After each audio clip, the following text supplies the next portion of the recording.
All right, everybody. Hello. Thank you so much for joining us for the Food Co-op Initiative FCI Live video learning series. Thanks so much for being a part of it. This is our February 2022 series. We're just getting started this week. There's a lot more being offered. We've got another one tonight with Gem City's board chair, Amaha Selassie, you're not going to want to miss, and a whole bunch of stuff, even a bigger lineup next week. So you can find that on our website under events and all the registration pages. You do need to register to attend. So I love having you guys here because this is where you get this opportunity to talk about what's been on your mind right now instead of waiting for the conference. And so a lot of people, these ideas came from you. This was one of the most high demand topics. So again, if you guys think of stuff, we'll be doing this again in September. Send us a note about what you want covered. But that aside, I'm gonna, and if you don't know me, I'm JQ Hannah, the Assistant Director of Food Co-op Initiative. But I am not gonna be who you're talking to today. You are here to talk to Melanie Reid of Columinate, who is an expert on GM hiring and food co-ops. And as well, Kim Brinks from Food Shed, who is a longtime board member at Food Shed, who headed up their GM hiring process with Melanie Reid as their consultant. They're going to be sharing about their experience and about tools out there that you can utilize. And I'm going to turn it over to them. Thank you so much, JQ. Hi, everyone. It's super great to be here. I'm super excited to have this opportunity to chat with y'all today. And Kim, thank you so much for joining and assisting me with this conversation. Thank you. Kim is coming at us from Puerto Vallarta, Mexico. So special props to Kim for zooming in all the way from Mexico today. So I wanted to start out with just telling you a little bit about a couple of different ways in which I offer support for GM hiring. I offer a full project management package where you just kind of follow my lead. You don't have to worry about any of the details. I really just manage your process so you can do other things. More often than not, co-ops that hire me for the full project management support offering are also working with a recruiter. So I would work really closely with the recruiter. The recruiter would be out talking with potential candidates, bringing candidates forward. I would then bring those candidates to you and work with you on the process. So that's one offering. And then the other type of offering, which I am going to be speaking more directly about today, and the type of offering that Food Shed utilized for their GM search, is really just an hourly consulting relationship where I really I would describe it as I become part of your search committee.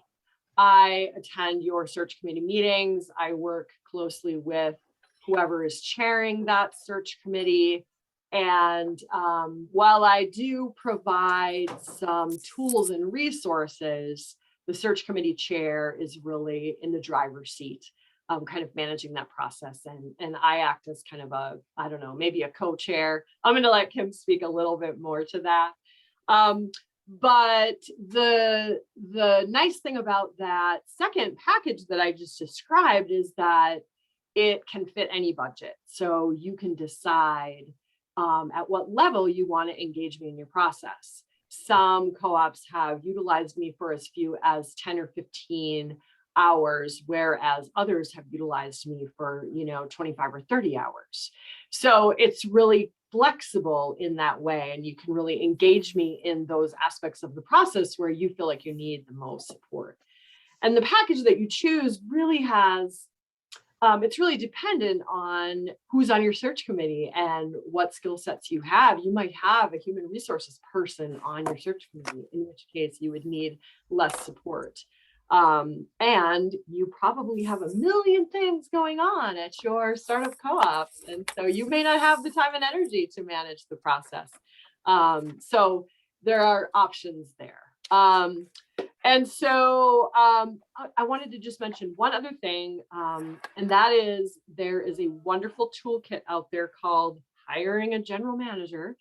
And that really does describe every step of the process and all of the details that are involved in every step of the process. And so I would highly encourage you to get your hands on that.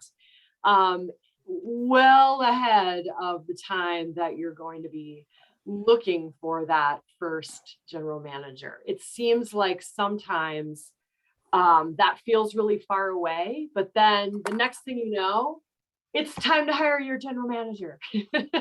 So it's good to be thinking well ahead, and so that you're really well prepared when the time does come. And that was one of the things that was so awesome about the relationship that I had with Kim and the Food Shed Co-op. Kim and I interacted with each other for the first time probably 8 years ago. And they just hired their general manager last November. So we had a very long-term relationship. It wasn't like we talked daily or anything, but Kim was really awesome about checking in with me, even if it was once or twice a year as their project was moving along, so that I kind of always had, in my peripheral vision, I knew that Food Shed was out there, and we knew that eventually we would get to this point where we would work together on this GM search. And there were moments along the way where they thought, oh, now's the time. And then it wasn't quite the time yet. And then it was like, oh, it's the time again. And then it wasn't. And finally, it really was. And so it was wonderful to get to share that experience with that group. I would say that some of the real keys to the success of the search that we ran for Food Shed had to do with how incredibly organized Kim was and how organized the search committee was. They did follow that toolkit really well. They knew exactly what they were doing. They knew what was coming next. They knew where they needed the most support.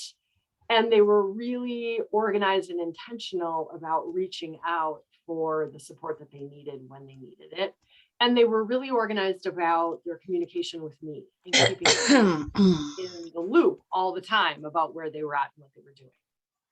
I would say that they also had a really clear shared vision of what they were looking for in terms of qualifications for their general manager. They were all in alignment with what they were looking for, and they knew what their needs were going to be. Very, very importantly, they were patient. They posted their job in April, and they didn't hire until Thanksgiving. So it was a long process, and it did require some patience along the way. But patience is so important, because I think that the worst thing you can do when you're trying to hire your first GM is hire the wrong person. It's so important that you're patient and you wait and you find the right person, even if it takes longer than you might want it to take. In the end, it will be worth the wait. And so I would like to stop talking for a moment and turn it over to you, Kim, and let you speak a little bit about the process and how it went for you from your side. Okay. Hi, everybody. It's nice to see you all. I've seen your names. I've exchanged emails with several of you. So it's good to see you. Melanie did a great overview.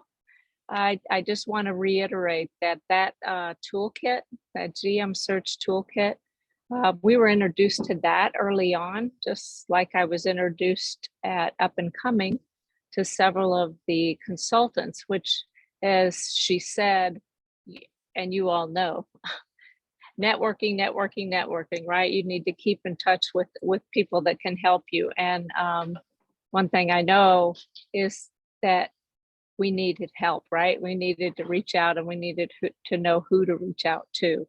So I had a pretty good idea before we got to that point. I kind of took that bull by the horns, if you will, early on and started in on that GM toolkit. It is invaluable. We took it to heart. We started with page 1. We read the entire thing, went back and started each exercise one at a time. So like Melanie said, most of that was done before we even contacted her that we needed help. So, and like she said, all of you guys, you may have false starts, right? But those false starts are good practice.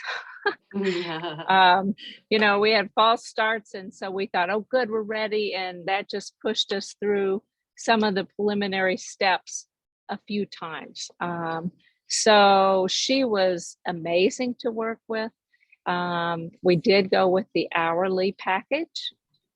And then we blew past our budget, but not very much. It took about just over 20 hours of time. So, which is a good, and I don't know, I'm not going to share her fee. She can share her fee, but it was 20 hours and well worth every single penny. She did everything, but most of all, she kept us on track. She talked me off the ledge many, many times. And she was very patient and wonderful. I'd call her, I'd email her, with a question. She always answered right away. So she helped us with our ad, which we had written, and she helped critique that a bit. Where to place the ad, when to place the ad. She also helped with all the initial telephone interviews. So we did not go with outside help, other than her. So we listed in numerous places, including LinkedIn and Indeed and so forth. So when we got those resumes in, I read through them, our committee read through them, and then we passed them on to Melanie and said, what do you think? She looked it over and told us which ones would be good to do an initial telephone call with.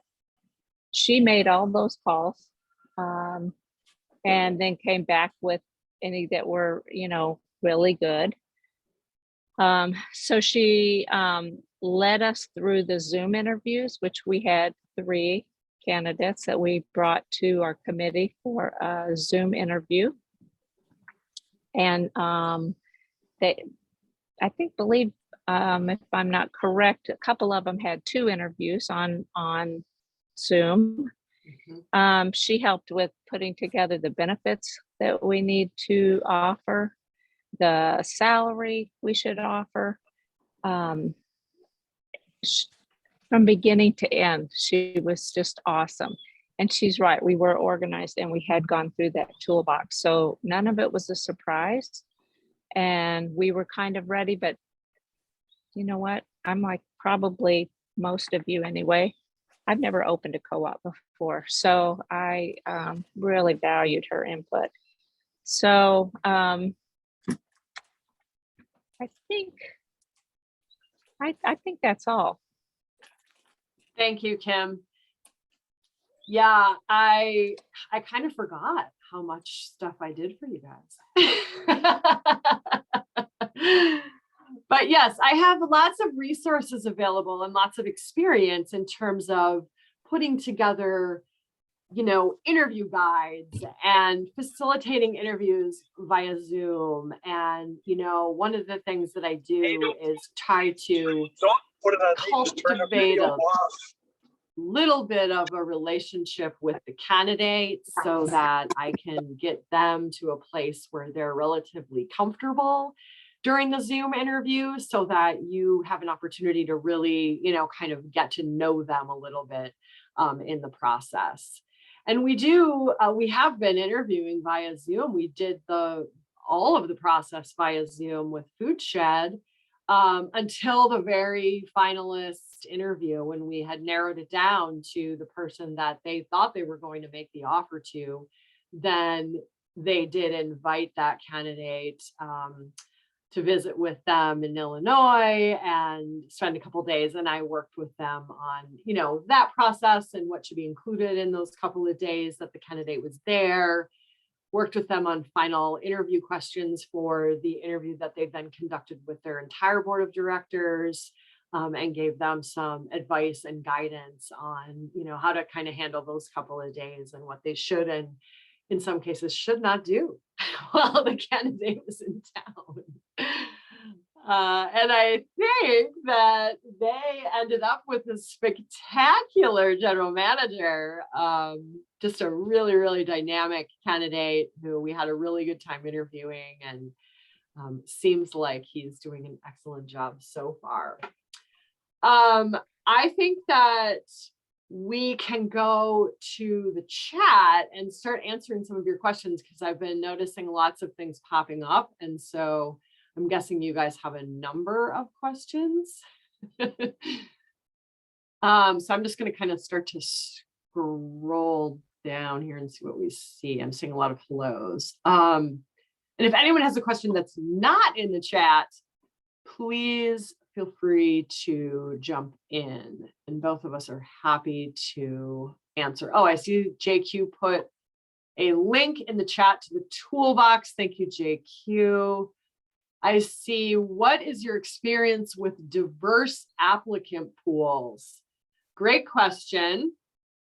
What I would say to that is that for the last, I'm going to say probably the last year or so, I've worked on several GM searches, and I feel like what I'm noticing is that the candidate pool is getting less diverse as we go kind of deeper into the Great Resignation, as they're calling it, and the challenging labor market that we are operating in right now.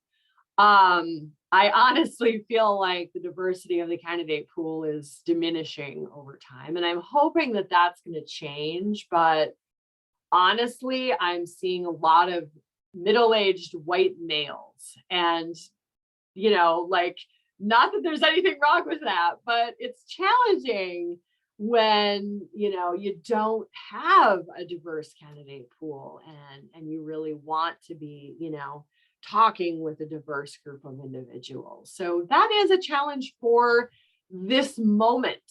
And I'm hopeful that, you know, things will again shift as we go forward in time. But sadly, my crystal ball is cracked right now. So I'm just not sure what that's going to look like. And, you know, I mean, I would have to guess that it's dependent on the communities that you're operating in as well. And so it's probably varies by location to a certain degree. Let's see. Add in April, hire in November. What was the starting date? Talk me off the ledge. What would push a search committee to the ledge? Oh, this is a good question. I could answer that question. Go, Kim. The biggest ledge I was on, Melanie touched on a little bit, was feeling very anxious. We put that ad in several places, and weeks went by, right? Weeks felt like years without any resumes. And I was starting to panic, thinking, you know, we need to change our ad. Where else should we place it? And she said, just be patient. And there were people who read through it, and, you know, they needed time. They needed time to look and see what was out there. Most of our candidates already had another job, so they were kind of fishing, and they were looking around. So yeah, she certainly tucked me off that ledge, and that was like thinking we're never going to get a GM. The other ledge was, well, we had been coached, well, you really need somebody who has co-op experience. Um, and we weren't getting anybody with co-op experience. And so that was really scary. That was a very scary thing, thinking all the coaching we've had is, look for somebody with co-op experience. It's such a different, it's a different ball of wax, right? And as it turned out, we had got somebody who had a little bit of co-op experience, but 35 years of management experience, even very high level management experience with store design, building, everything from that to sweeping the floor. So, I was there, like Melanie said, the pool is small. There's a lot of GMs retiring. And so, we got very little GM experience, and it was almost a year, right? From the time we really started to figure out what who our hiring committee was to when we hired someone. It was just about a year. So that's a long time for that hook to be out there to get somebody from a co-op. So those are the two main things: being patient and trying to find somebody from a co-op. And we also looked at a lot of candidates that were just completely unqualified, especially when you had first posted. Oh, yeah. It Burger was King. like, what? Yeah, a lot of it was frustrating. Yeah. Yes, it was hard. Someone is asking, how many months before opening did you hire the GM? Kim, I'm going to let you answer that one. Well, we decided to go ahead and hire what we thought was going to be a year out, because that, is part of the coaching. He is incredibly helpful. He's only been working for us about 5 weeks, and he's just blown it out of the water. He is, 4 months into, he's gone through 4 months of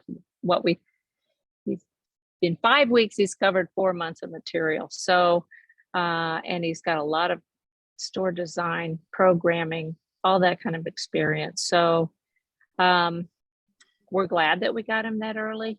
What we're finding since we hired him is that it may be longer than that before we get to open the store because of supply chain and stuff like that. That's going to take a lot longer. The wait times to get equipment is now over a year. So we're just, that's the coaching, I believe, Melanie and Jacqueline is about.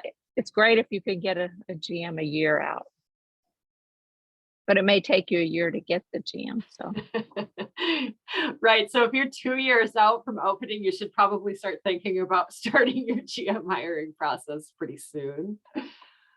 How and when in the process do you determine benefits the co-op will offer the GM? We did that fairly late in the process. It's good to have a general idea of what your compensation range is going to be going in. But in the world of hiring your first general manager, the benefits piece is a little bit of a negotiation with the person that you hire, because you aren't going to have a benefits package in place yet until you open the store and have the staff. So you get into this, kind of chicken and egg situation, but a lot of times you're able to just negotiate something that works for your first GM, with the understanding that that agreement is really just temporary until you get a store open. So, that might be that if they're coming from a situation where they have group health insurance, for example, you might pay their COBRA. Or if they're purchasing their own insurance off the marketplace, you might reimburse them for that cost. Oftentimes, in that first, up to a year, whatever it is between hiring and opening, the GM doesn't have a super rich benefits package. It's usually just kind of like, what are the basics that they really need for that time frame until you can open your doors and put together a full benefits package, which then falls to them and they get to decide what that benefits package looks like. So as long as you have a compensation range, that's a good starting point. Do the candidates come from the co-op world? Yeah, sometimes. Sometimes not. Honestly, like there just aren't that many people out there in the sector that have this very specific experience of opening a food co-op. There are only, maybe 3 or 4 people out there that actually have that experience. And yeah, co-op experience is awesome and super valuable and, maybe an ideal in terms of what you're looking for. But I would really, really encourage you to be open to speaking with candidates from outside of the co-op world, because if you narrow your pool to having to have co-op experience, your pool could get real small, and it could take you a really long time. And I would say that there are some amazing people out there in the grocery industry that are very interested and very enthusiastic about learning more about the co-op sector. As Kim mentioned, their GM only had like a tiny bit of actual co-op experience, but a lot of enthusiasm for the cooperative business model. And in fact, he had applied at a couple of other co-ops, but also he on his own time was attending some of the classes on governance that Columinate was offering, and had done a lot of research and had a lot of really great questions about the sector. So I felt like he did a really good job of demonstrating his enthusiasm and his willingness to jump into the cooperative world and really be willing and able to learn about it and wanted that. So I think that that's really a very important thing. If they haven't worked in a co-op, it's probably okay. If they are really enthusiastic about the business model. One thing I wanted to say, Melanie, is Doug, who has been on the board the whole time we've been in existence with Scott and I, his idea too was that the further along we got in the year, exciting things happened for the food shed. A lot of things came together all at the same time. And that may be something that candidates are looking at. They're watching your website, they're, seeing what you're up to. And I think the excitement, we got through our capital campaign, bought our land, hired the store designer, the architect. A lot of things came together all at the same time. And our GM had applied to the food shed, and then he took a job somewhere else. And when he wasn't happy at that job, fast forward 4 months, and a lot of exciting things were happening at the food shed. And he came back and put his resume back in the hat. So yeah, that was a very unusual but amazing situation that happened. And in the meantime, he got a little bit of experience working in a food co-op. So that was great. That was great. Let's see, top 3 qualities you look for in a GM, super dependent on your circumstances, what your vision is. One of the key things I always look for is financial skills and experience, really needing to understand top level finance.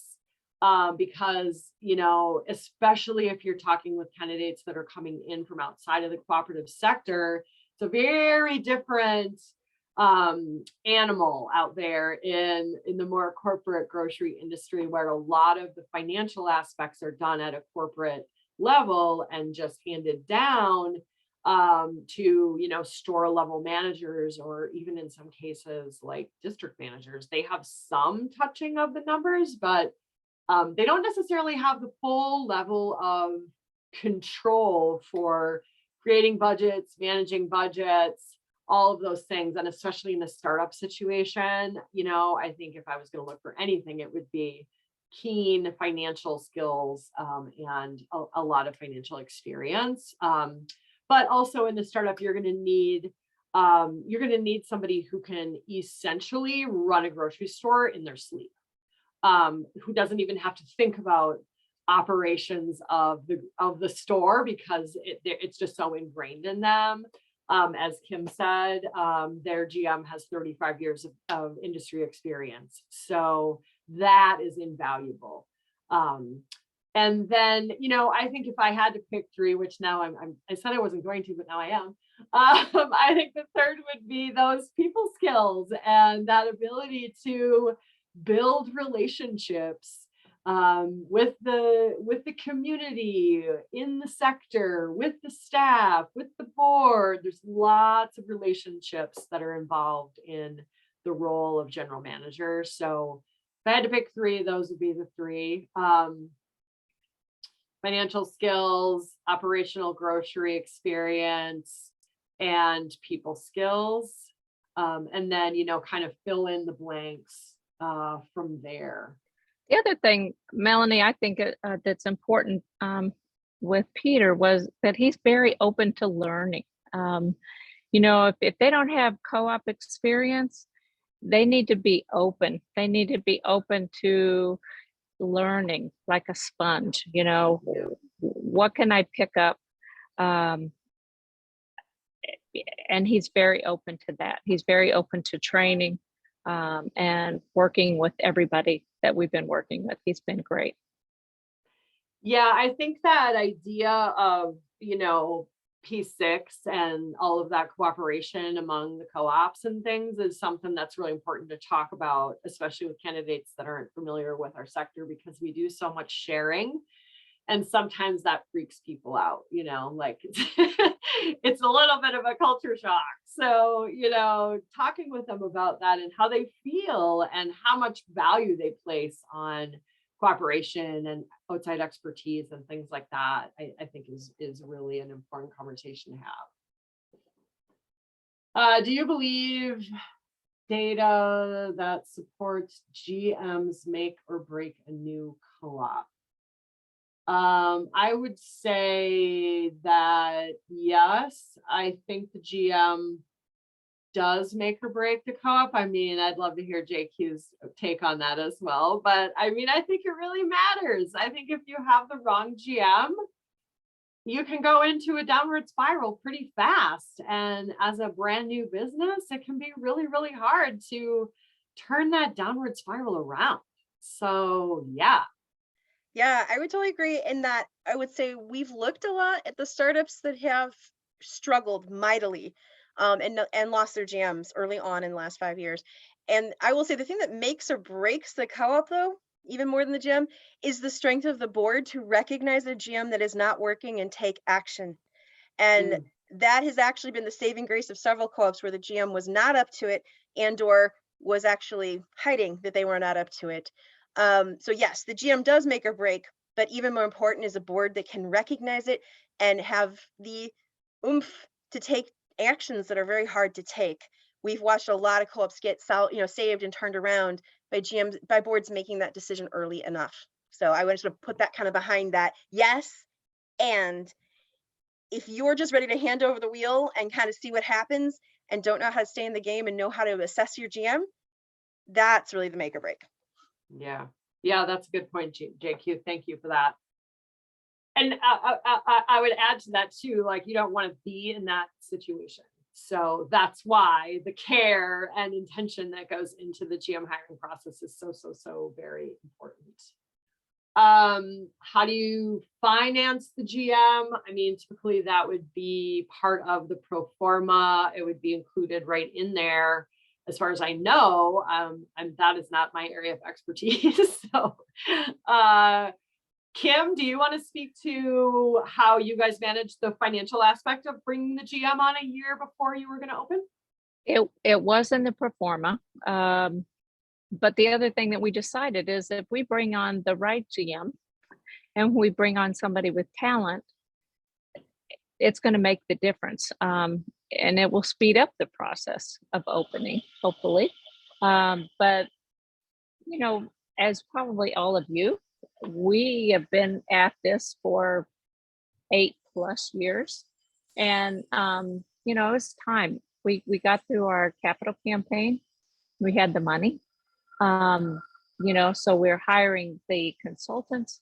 It was time. It was time to hire a talented GM so that he could come on board, or she, and do the work that needed to be done. And we are so glad we did, because we're fortunate that he does have experience in many aspects. You know, he's been working with the performer, he's done the budget, he's done working with store design, with programming. You know, it's invaluable. So, you know, for that money, if you know, divide that out, that's a whole lot of work. So yeah, we're paying him, but we're getting, I believe we're going to get the return.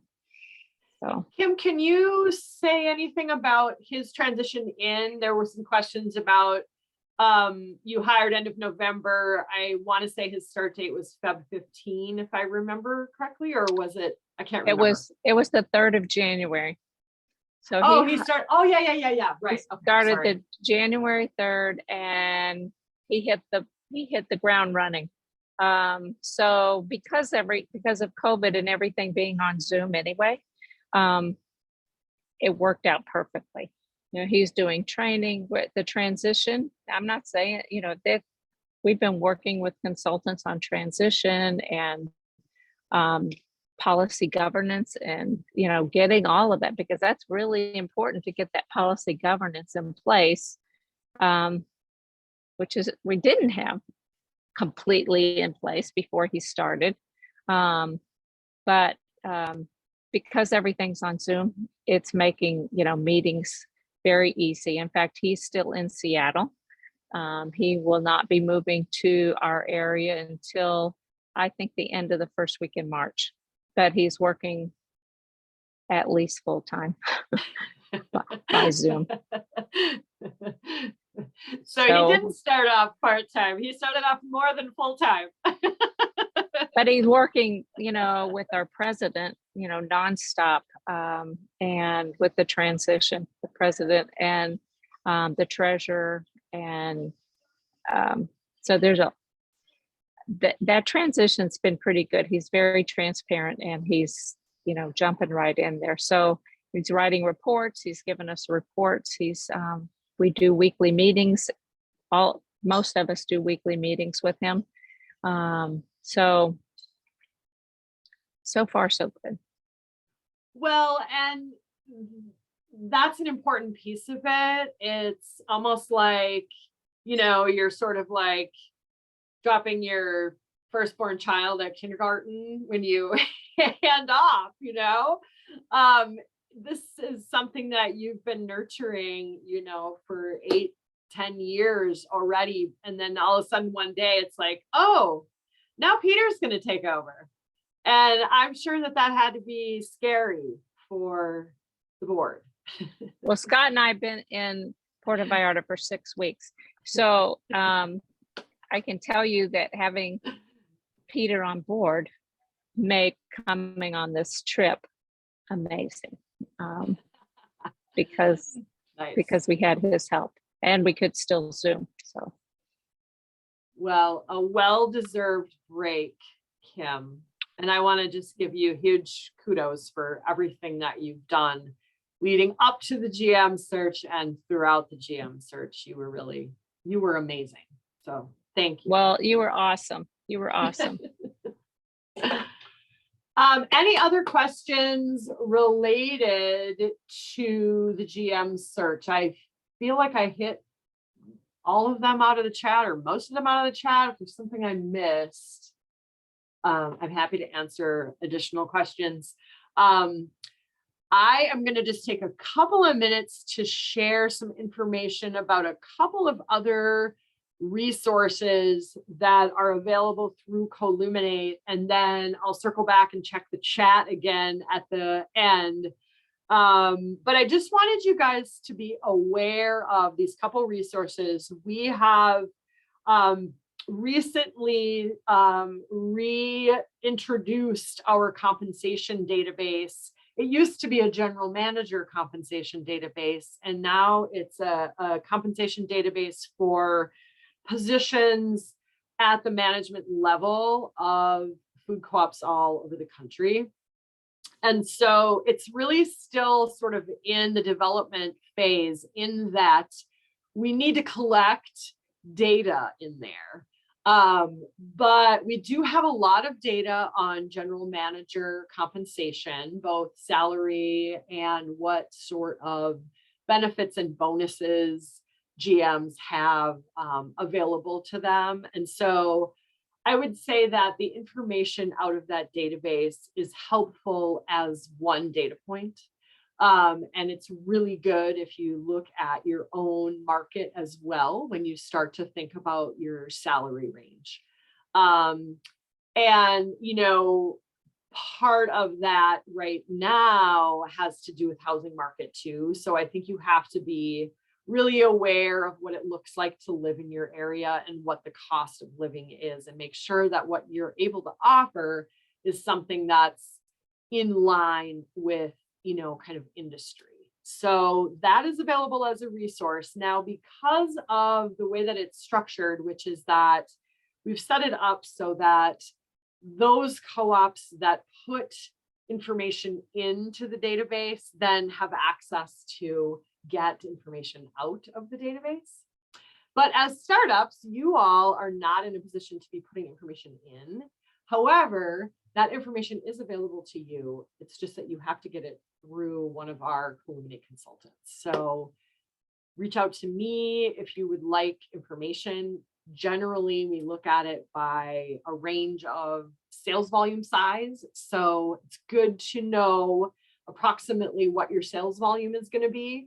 And I usually say, what does it look like in years 1, 2, and 3? So that we can kind of get a little bit of a range in terms of what that salary should look like.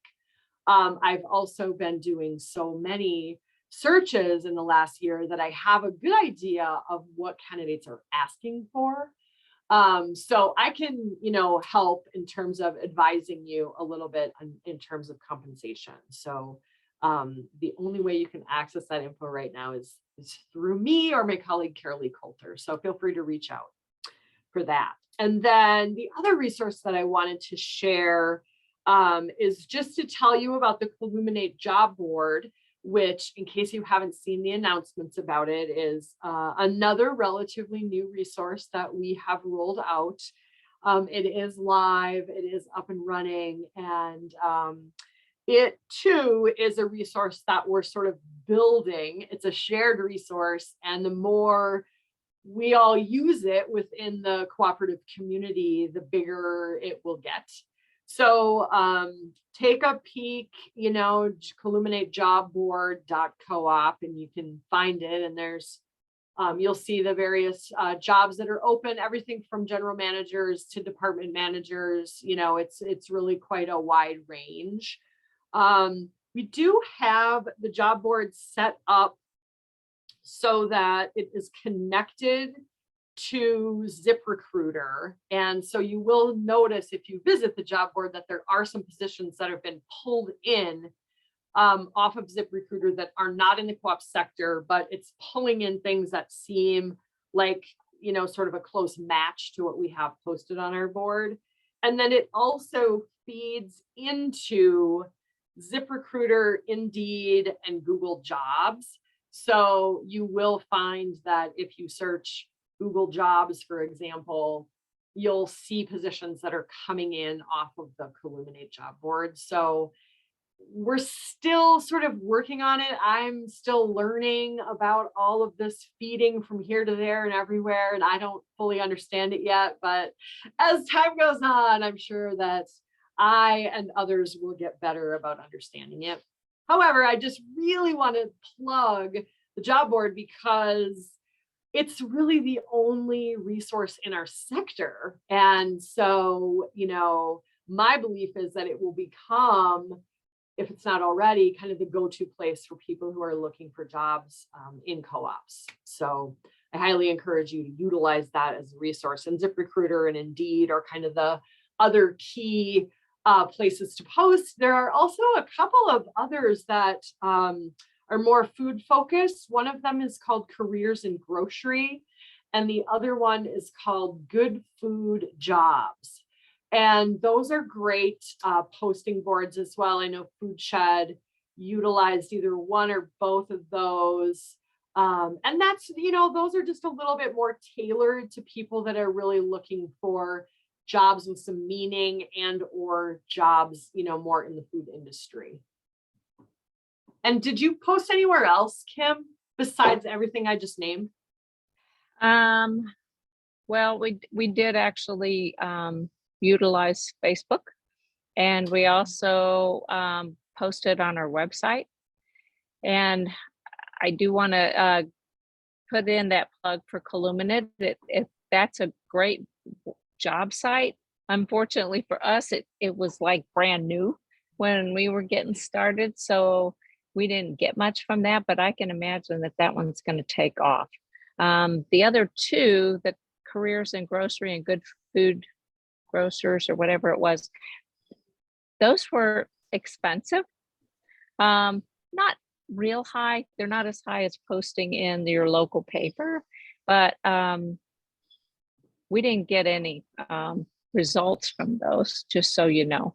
So I thought I would just say that. That doesn't mean you wouldn't now, but they were several $100s, and we posted in a couple of them twice. And so LinkedIn was actually, there was a lot we had to go through with LinkedIn. As far as, the Burger Kings and the Kentucky Fried Chicken and all those resumes that came through with LinkedIn, but it was actually our best bet. So the thing that I like to say when thinking about advertising the position is to really cast as wide of a net as you possibly can. So getting it out there on the bigger job board so that it is a nationwide advertisement, as well as utilizing your networks, both, in person and social, in order to get the word out to as many people, asking board members to share it and then their friends to share it and their friends to share it. It's sort of like that old commercial and so on and so on and so on and so on, right? Like, the more people that have it and share it, the more people will see it. And it's really kind of just a numbers game, right? It's like about getting it in front of as many people as you possibly can. And to a certain degree, I think it's about trying to get it in front of the right audience, that you're looking for. And it's just, all bets are off when it comes to knowing what's going to be the right resource. Anything's possible. You might get somebody off of LinkedIn. You might get somebody off of Careers in Grocery. You might get somebody off of Indeed. You just never know. the other thing we did do is we put out a letter to all of the co-op people in the co-op sector that we knew, all the consultants, all the GMs, all our contacts, and just let them know that we were looking for a GM and, where we were in our co-op process, just sharing that, because you never know when somebody might be talking with someone that might be looking for a job. So we put out, I forgot how many emails it was, but it was a lot of emails to all the contacts we had in the co-op sector. I wanted to attempt to answer the question about splitting the GM role into two. And I'm not familiar with that in a startup environment, but I have had a little bit of experience over the years with splitting the GM role in an established co-op. And I think that the biggest challenge, I would say, in that, from my perspective, is about accountability and trying to share that accountability between two or more people can mean that things sort of fall through the cracks, or there just doesn't end up being any accountability because, no one has to fully take responsibility. So from my perspective, it's not the best plan in the world. I think a better plan would be to think about hiring a GM and then hiring, one or two other key individuals that can really work with and support that GM in that startup phase. And not like super early on or anything, but just being intentional about who gets hired first as you get closer and closer to actually opening a store. I really think that I think it's better if you focus on hiring that one GM first, and then when you got, 3 or 4 months out from opening the store, begin to then build what will become the management team and thinking about who those key players need to be early on. And there was a question about, okay, sorry, I'm gonna just let you, we're like the 2-minute mark, the last question. Yeah. I was just going to try to address this question about performance-based pay, and I'm not exactly sure what that means. I mean, sometimes there would be some bonus that would be based on performance, usually based on key indicators. But I always recommend that is not included in a GM compensation package until at least year 2 or even 3 in a startup situation, because everything is just so volatile in those first couple of years of operations. It's better to just agree on a comfortable salary that everybody's happy with and not worry about bonuses and performance-based things until you get farther down the road and things are a little bit more well established. All right, any last question you want to address before we transition here? I think that's it. There's a question about equipment, and I would have to defer that to... That's a whole other session that we have you to talk to, but Exactly. it's not Melanie's area of expertise. Actually, we doing a session we just did a session this week with 7 Roots, which would have been the session to ask that. And we actually are having a whole session on equipment at Up and Coming because it's become such an issue. So if you're joining us at Up and Coming in Madison, Wisconsin, we'll be covering that there. And we're only going to be able to record some of the sessions. We are not going to be hybrid because the price of our conference is about a quarter of the conferences that actually do that. We would either have to radically change our price, but we do have some university students recording some important sessions, and one of them is going to be the one on equipment, and we'll get that out. But I want to refocus this on thanking Melanie and Kim for taking their time, donating their time to come talk about their experience and how they worked their process. So very grateful to them for being here with us today. I know this topic was super important to everyone. So thank you, Melanie and Kim. And yes, thank you. And I just want to say thank you to Kim so much for joining me in this conversation. And thanks to all of you for being here and for your great questions.